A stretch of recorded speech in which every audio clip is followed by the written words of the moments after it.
Hola chiquillos, buenos días. Hoy día voy a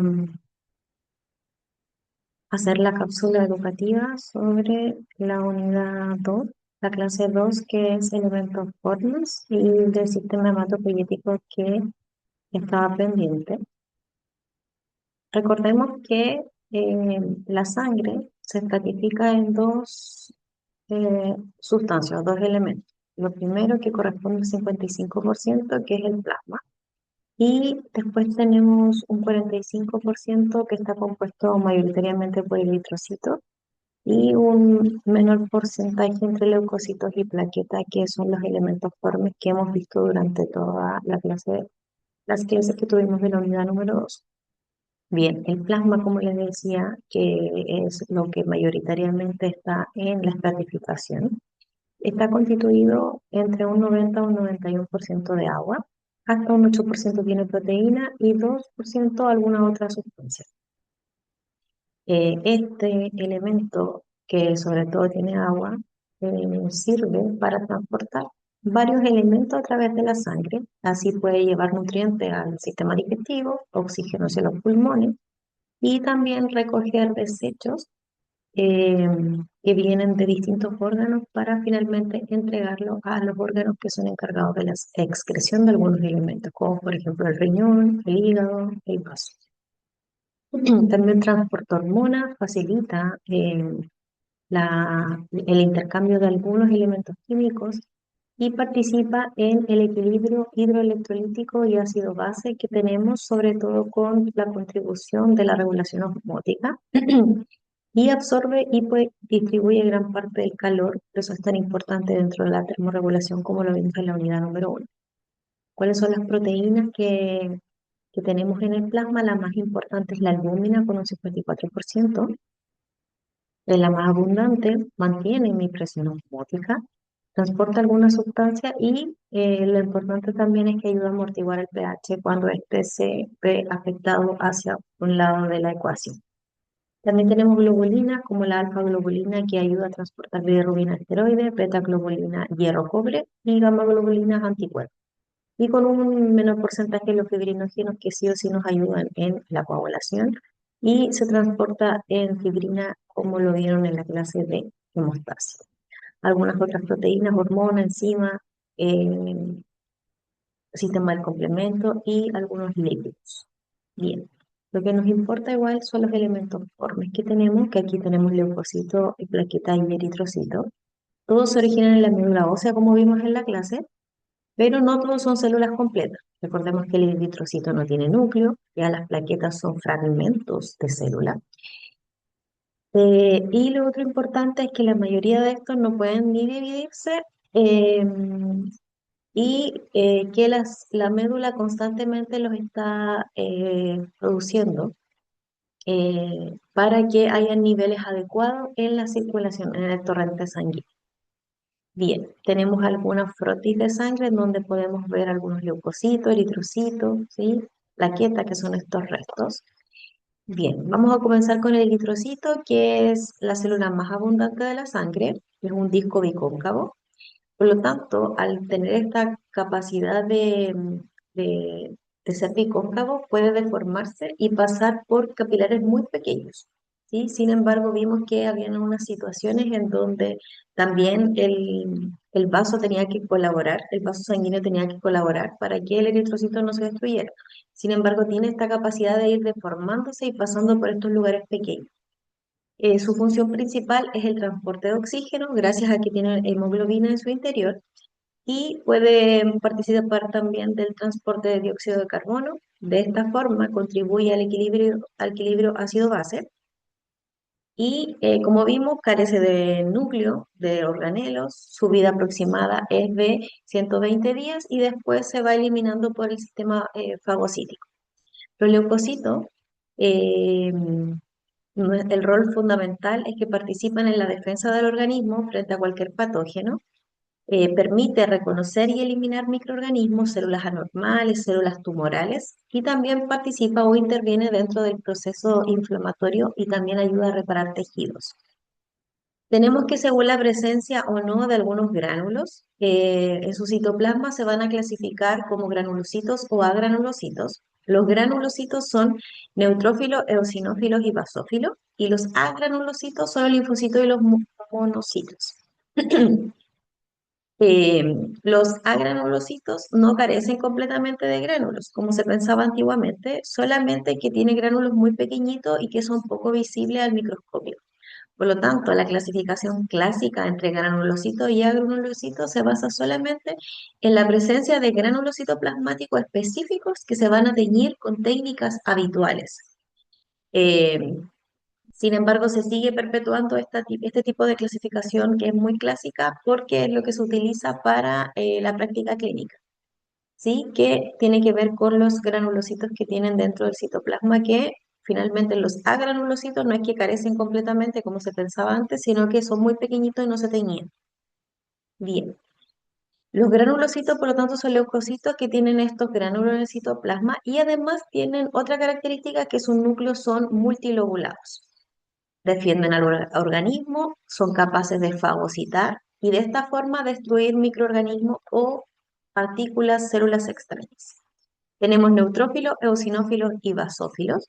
Los eosinófilos se tiñen con colorantes ácidos, los basófilos con colorantes básicos y los neutrófilos son, eh, tienen afinidad por tinciones neutras.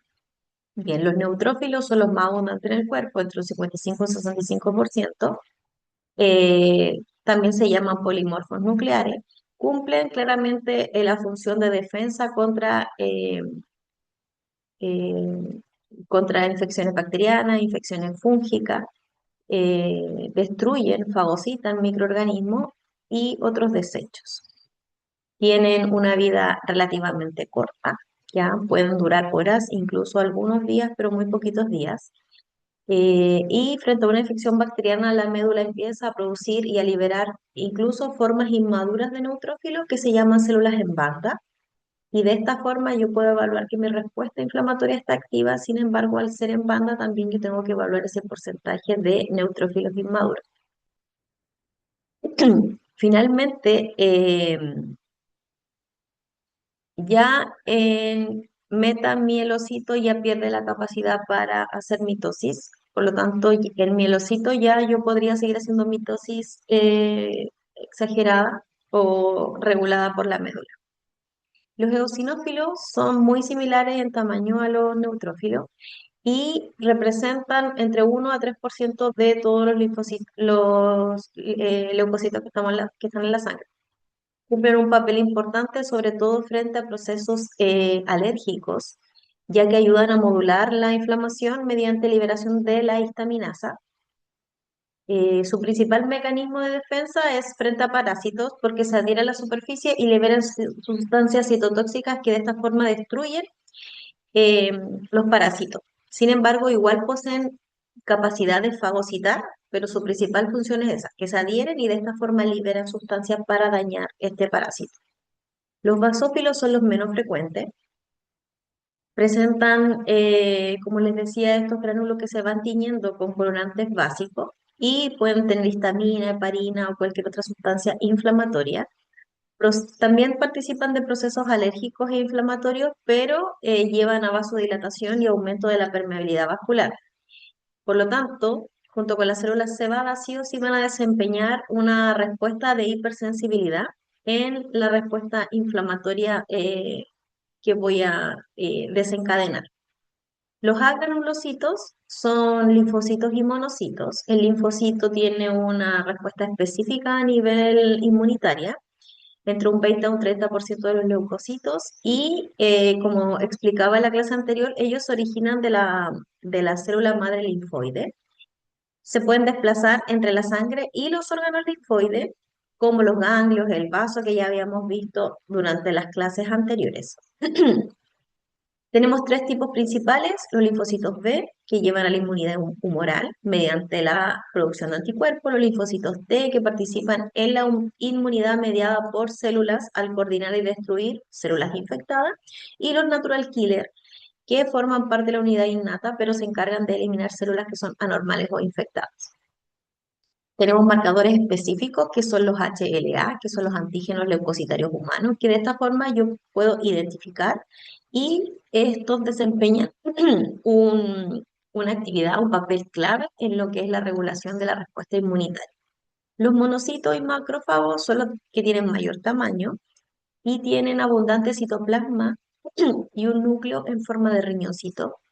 Permanecen más tiempo, o sea, permanecen poquito tiempo durante la circulación en comparación con los otros, porque migran hacia otros tejidos y se van a diferenciar en macrófagos, en células más especializadas, dependiendo de la función que van a llevar.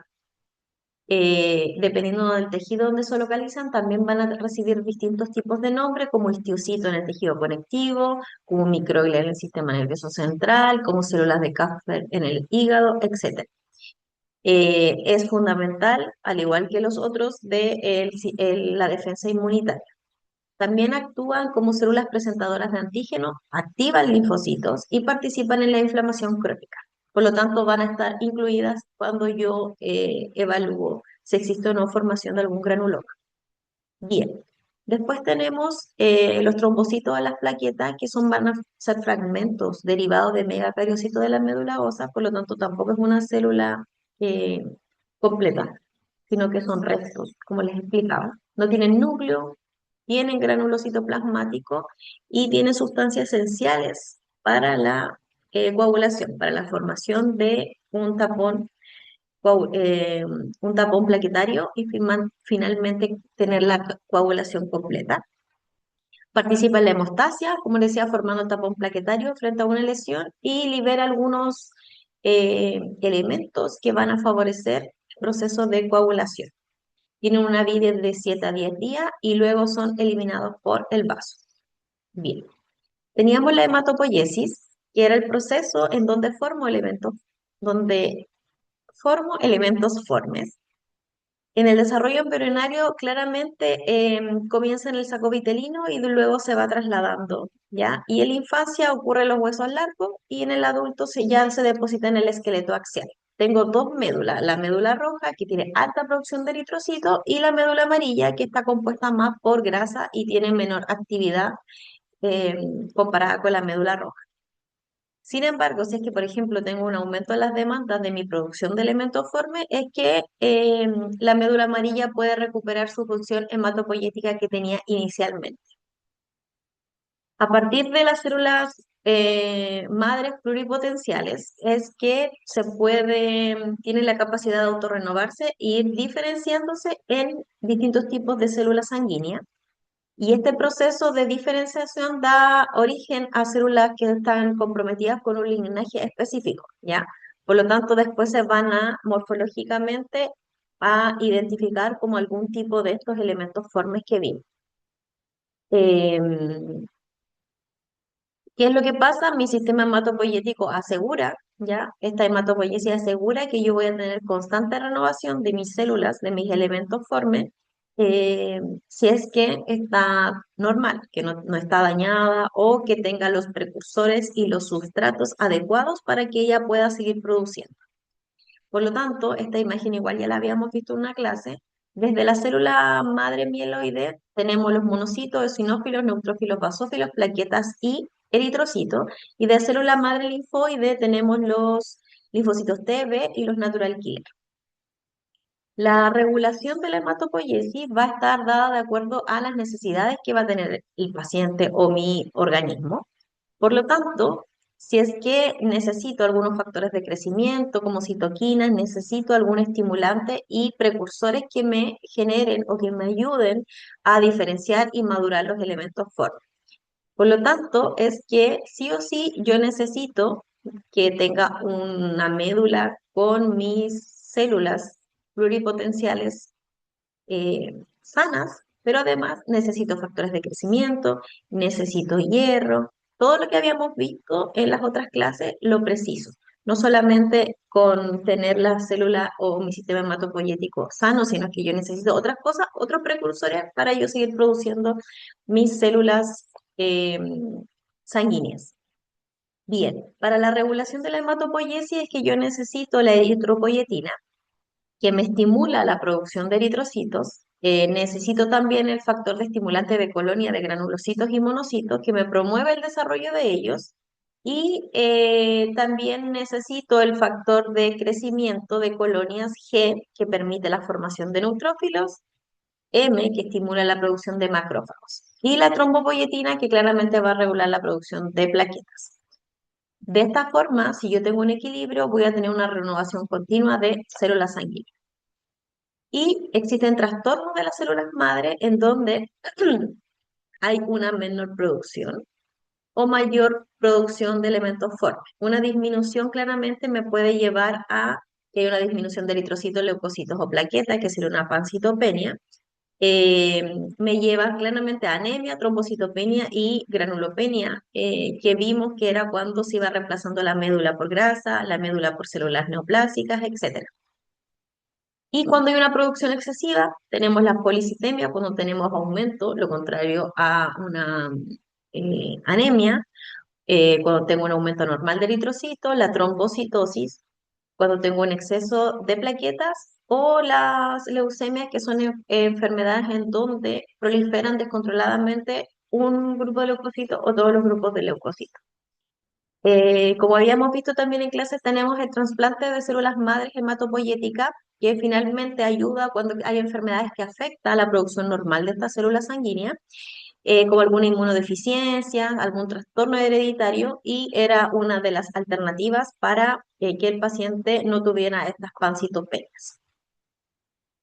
Por lo tanto, reemplazo médula del paciente dañada por médula nueva y de esta forma se podrían regenerar nuevamente los elementos formes de la sangre. Y estas fuentes de médula ósea puede ser de la misma médula ósea del paciente o del cordón umbilical del recién nacido. Bueno, esa es como un repaso de la fisiología.